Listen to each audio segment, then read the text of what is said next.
In the futuristic, neon-lit city of San Francisco, 14-year-old Hiro Hamada was a genius with a dangerous hobby: underground robot fighting. Hiro's Megabot was a small, unassuming pile of magnets that could transform into a spinning saw of destruction, allowing him to swindle seasoned fighters out of their money. After a narrow escape from a back-alley brawl, Hiro was rescued by his older brother, Tadashi. Tadashi was a brilliant robotics student who worried about his brother's wasted potential. Instead of taking Hiro home to their Aunt Cass's cafe, Tadashi decided to take a detour to his nerd lab at the San Francisco Institute of Technology. Inside the lab, Hiro's world changed. He met Tadashi's friends: Gogo, a speed-obsessed engineer; Wasabi, a precision-focused giant with laser plasma blades; Honey Lemon, a chemistry wizard; and Fred, a quirky comic book enthusiast who acted as the school's mascot. But the most incredible creation was Tadashi's own project, Baymax. Baymax was a personal healthcare companion, a large, white, inflatable robot designed to be soft, huggable, and entirely non-threatening. When Tadashi demonstrated how Baymax would help people, Hiro felt a spark he hadn't felt in years. He met Professor Robert Callahan, the head of the program, and realized he didn't want to fight in alleys anymore. He wanted to be part of this world. To get in, however, he had to win the school's annual science showcase. Hiro spent weeks in a whirlwind of invention, fueled by gummy bears and Tadashi's encouragement. He created microbots, tiny finger-sized robots that could link together in any shape or form, controlled by a neural transmitter. At the showcase, the microbots were a sensation, earning Hiro an invitation to the school and an offer from tech mogul Alistair Cray, which Hiro turned down to stay with Callahan. The joy of Hiro's acceptance into the university was short-lived. As the group left the showcase, a massive fire broke out in the exhibition hall. Hiro watched in horror as Tadashi, hearing that Professor Callaghan was still trapped inside, ran into the burning building. Seconds later, a violent explosion leveled the hall. Both Tadashi and Callaghan were gone. The weeks that followed were a blur of grief for Hiro. He retreated into his room, refusing to eat or speak to his friends. One afternoon, Hiro accidentally stubbed his toe, and his cry of pain activated the long-dormant Baymax who had been stored in his room. Baymax inflated with a soft whoosh and approached Hiro, insisting on scanning him for injuries. Hiro tried to deactivate the robot, but Baymax was persistent. During their interaction, Hiro noticed something strange. The one microbot he had kept in his pocket was vibrating, trying to move toward a specific direction. Baymax, sensing Hiro's curiosity, decided that tracking the microbot would be a helpful therapy for Hiro's emotional state. He wandered out into the city with a frantic Hiro chasing after him. Their journey led them to a derelict warehouse on the docks.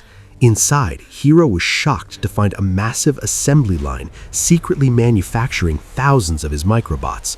Before he could process the discovery, they were attacked by a mysterious figure wearing a kabuki mask. The masked man controlled the microbots with a neural link, using them as deadly fluid tentacles. Hiro and Baymax barely escaped with their lives, tumbling into the freezing bay. Hiro realized that the fire hadn't been an accident. It was a cover-up to steal his invention. The fire. It wasn't an accident. Hiro was certain that the masked man was Alistair Cray, the businessman he had turned down. Driven by a desire for justice and perhaps a bit of revenge, Hiro decided he couldn't face the microbots alone. He took Baymax back to the garage and began a radical transformation. He built a suit of red and purple carbon fiber armor to protect Baymax's fragile inflatable body. He also programmed a second chip, a carotid disc that gave the gentle healthcare companion the ability to fight. They tracked the microbot signal to the docks again, but this time Tadashi's friends, Gogo, Wasabi, Honey Lemon, and Fred, showed up in Wasabi's van, worried about Hiro. Their reunion was interrupted when the masked man appeared, attacking them with a tidal wave of microbots. A high-speed chase through the streets of San Francisco followed. Wasabi tried to follow traffic laws while the villain threw cars at them, but Gogo took the wheel, driving with aggressive precision. Eventually, the van plunged into the ocean. The group was saved by Baymax's natural buoyancy, and they hid at Fred's sprawling mansion. At the mansion, the group realized that the masked man wasn't going to stop. Hiro convinced the nerds to become heroes. Using his brother's friends' existing inventions, Hiro built them high-tech battlesuits. Gogo received mag-lev discs for incredible speed. Wasabi got plasma blade gauntlets. Honeylemon received a chemical concoction purse, and Fred got a fire-breathing supersuit. Hiro also upgraded Baymax to version 2.0, adding a heavy-duty flight suit with rocket boosters and a powerful fist-firing mechanism. They were no longer just students, they were Big Hero 6. With their new powers, the team began training. Hiro integrated a sensor into Baymax's suit that could track the masked man's unique neural signature. The signal led them to Akuma Island, a restricted former research facility in the middle of the bay. As they explored the creepy, abandoned labs, they discovered video recordings of a secret experiment called Project Silent Sparrow. The footage showed Alistair Cray overseeing a test of teleportation portals. However, the experiment had gone wrong. The portal became unstable, and a test pilot was lost inside the void. The team assumed this was the motive. Someone was trying to punish Cray for the pilot's death. Suddenly, the masked man attacked. The battle was intense, with the team struggling to coordinate their new abilities. In the heat of the fight, Hiro managed to knock the mask off the villain's face. To everyone's shock, it wasn't Alistair Cray, it was Professor Callahan. He had used the microbots to shield himself from the explosion at the showcase, leaving Tadashi to die for nothing. The revelation sent Hiro into a blind, dark rage. He realized that his brother had died trying to save a man who didn't need saving, a man who was now a criminal. Overcome by hatred, Hiro pulled Baymax's healthcare chip out, leaving only the murderous fighting chip. He commanded Baymax to destroy Callahan. Baymax's eyes turned red, and he became a terrifying machine of war. The rest of the team had to intervene, physically restraining Baymax to prevent him from killing the professor. During the chaos, Callahan reclaimed his mask and escaped. Hiro, furious at his friends for letting him go, flew off with Baymax, leaving the others stranded on the island. Back at the garage, Hiro was trembling with anger. He tried to force the healthcare chip back out of Baymax, but the robot's access port was locked. "My purpose is to heal," Baymax stated calmly. Hiro screamed that Callahan had to be eliminated, but Baymax stopped him by asking a simple question. "Will terminating Professor Callahan improve your emotional state?" Hiro didn't care. He just wanted the pain to stop. To help Hiro, Baymax did something unexpected. He accessed his internal storage and played several video files. They were recordings of Tadashi's testing phase. Hiro watched dozens of failed attempts where Baymax would malfunction or deflate. Through every failure, Tadashi remained patient and kind, always saying, "I'm not giving up on you." The final recording showed Tadashi's pure joy when Baymax finally worked. "He's going to help so many people," Tadashi said with a beam of pride. Watching his brother's legacy, Hiro's rage finally began to melt. He realized that Tadashi had built Baymax to help the living, not to avenge the dead. Using Baymax to kill would be the ultimate betrayal of everything Tadashi stood for. The rest of the team arrived, having found their way back from the island. They didn't yell at Hiro, they comforted him. They looked at the footage of the portal accident again and noticed a detail they had missed. The pilot who disappeared was Abigail Callahan, the professor's daughter. Callahan wasn't just a thief, he was a grieving father who blamed Alistair Cray for the loss of his child. He was planning a final, devastating attack. The team tracked Callahan to the headquarters of Cray Tech, where the mogul was celebrating the opening of a new facility. Callahan arrived with a swarm of microbots that blackened the sky. He reconstructed the teleportation portal over the building, intending to suck everything Cray owned into the void, including Cray himself. "You took everything from me," Callahan roared. "Now I'm taking everything from you." Big Hero 6 swung into action. This time, they fought as a cohesive unit. Hiro realized they couldn't beat the microbots with brute force because there were too many of them. He signaled the team to stop attacking Callahan and instead start thinking like Tadashi. He instructed them to use their powers to break the microbots apart and knock them into the gravity well. As the team dismantled the microbot structures, Callahan's power began to weaken.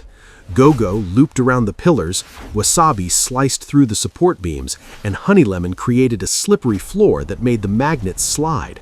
Finally, Hiro and Baymax flew into the heart of the swarm. They managed to strip the neural transmitter from Callahan's head. Without the mask, the millions of microbots lost their shape and were sucked into the portal, leaving Callahan powerless and defeated. The portal, however, was now highly unstable and on the verge of exploding. The team prepared to evacuate, but Baymax suddenly stopped.